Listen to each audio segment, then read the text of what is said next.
Triple engine की सरकार, सभी लोग एक हैं। तो हम सभी जनप्रतिनिधियों की ये जिम्मेदारी बनती है कि हम क्षेत्रवासियों की सुविधाओं को ध्यान में रखते हुए जो सरकारें हमारी, जैसे केंद्र सरकार है, दिल्ली सरकार है और निगम के माध्यम से जो जन सुविधा की योजनाएं निकलती हैं हम जनता तक पहुंचा पाए। उसी के चलते हमने क्षेत्रवासियों की सुविधा को ध्यान में रखते हुए आपसी सहमति से एक ये विचार बनाया है कि हम हफ्ते में कुछ समय यहाँ पर जनसंपर्क के नाते यहाँ पर बैठा करेंगे, क्योंकि क्या है, बगल में ही विधायक जी का दफ्तर है, वो हमारे क्षेत्रीय विधायक है इस विधानसभा से, शपूर बस्ती से, श्री कर्नैल सिंह। तो दिल्ली सरकार की सभी योजनाएं वहाँ तक पहुँच रही हैं कर्नैल सिंह जी के दफ्तर में। तो विधायक जी के दफ्तर से फिर आगे पार्षद दफ्तर तक जाने में कई बार क्षेत्रवासियों को असहूलियत भी होती है।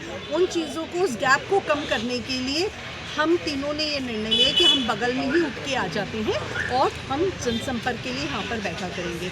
और ये जो विचार हमारे मन में आया ना, हमारे सांसद जी की मुहिम से आया कि उन्होंने हमें बताया था कि कमरे में बैठ के ज़रूरी नहीं है दफ्तर चले। दफ्तर अगर हम जनसंपर्क का चलाना चाहें तो बाहर भी, सड़क पे भी मेज कुर्सी डाल के बैठा जा सकता है। तो ये तो फिर एमसीडी का स्टोर है, हमारे पास जगह है एमसीडी की, जब से एमसीडी बनी है तब से ये स्टोर है। यहाँ पे हम लोग रॉ मटेरियल रखते हैं वर्क्स डिपार्टमेंट का, तो इसीलिए हमने सोचा कि यहीं से क्यों नहीं जनसंपर्क, एक ट्रांसपेरेंसी भी रहती है समाज में और डिपार्टमेंट की भी। तो मतलब ये अभी एक परमानेंट जगह कितने बिहार के निवासियों के, सरस्वती बिहार के निवासियों के लिए तो ये एक डबल बोनांजा हो गया ना कि भाई विधायक जी के पास जाना है तो ये 7 वाला दफ्तर है, पार्षद मिलना है तो यहाँ बैठी मिलेंगे।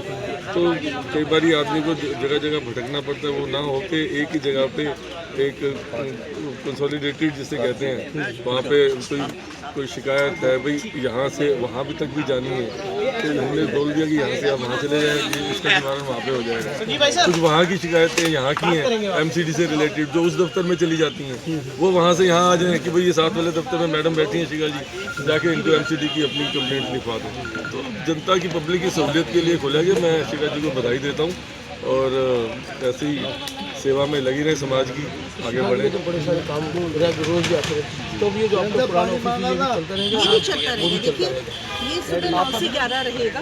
जब यहाँ से डिपार्टमेंट के लोग भी अपने अपने काम के लिए यहाँ से निकलते हैं, वर्क्स डिपार्टमेंट वाले, तो तब 9 से 11 सुबह यहाँ रहेगा और 11 बजे से फिर वहाँ पे हफ्ते में मंगल, बृहस्पति, शनिवार, ये 3 दिन हफ्ते में मैं इसी तरफ बैठती हूँ, उस वाले कार्यालय में रहूँगी, तो वहाँ पे 11 से ऑनवर्ड्स रहेगा, यहाँ पर 9 से।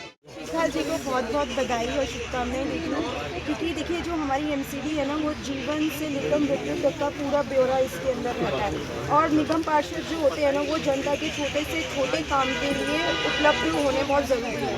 तो समय समय पर अगर यहाँ पर भी हमने एक मुहिम चलाई है कि भाई जब एक खुले उसके अंदर हम जनता से मिल सकें और जनता की सभी ज़रूरत चीज़ों का हम मतलब कर सकें पूरा, तो उसके लिए ये जगह बहुत अच्छी है। क्योंकि साथ में हमारे विधायक जी के कुछ काम यहाँ पे होते हैं, कुछ वहाँ पे एमसीडी के जाते हैं, तो लोगों को आवागमन करने में कोई दिक्कत ना हो। और उस चीज़ को सोचते हुए और माननीय सांसद जी को भी देखा है हमने, जिस तरीके से वो काम में कार्यरत है, उन्होंने भी कहा है, तो उस चीज़ को हमने पूरा करते हुए हम शपूर बस्ती विधानसभा में इस तरीके का एक कार्यालय यहाँ पे आप भी मिलेंगे कभी? हाँ बिल्कुल। तीनों दिन ये बनाना नहीं है, ऑफिस क्या बनाना है, ये हमें तो जनसंपर्क के लिए एक सेंटर होना चाहिए, पॉइंट होना चाहिए, खुले आसमान के नीचे, खुला मंच। सर जी, श्री प्रवीण खंडेलवाल जी, उन दोनों के हाथ हम मजबूत करना चाहते हैं। वो उनके हाथ मजबूत होंगे तो रेखा जी के और मोदी जी की छत्र छाया भी बनी रहेगी। भारत बहुत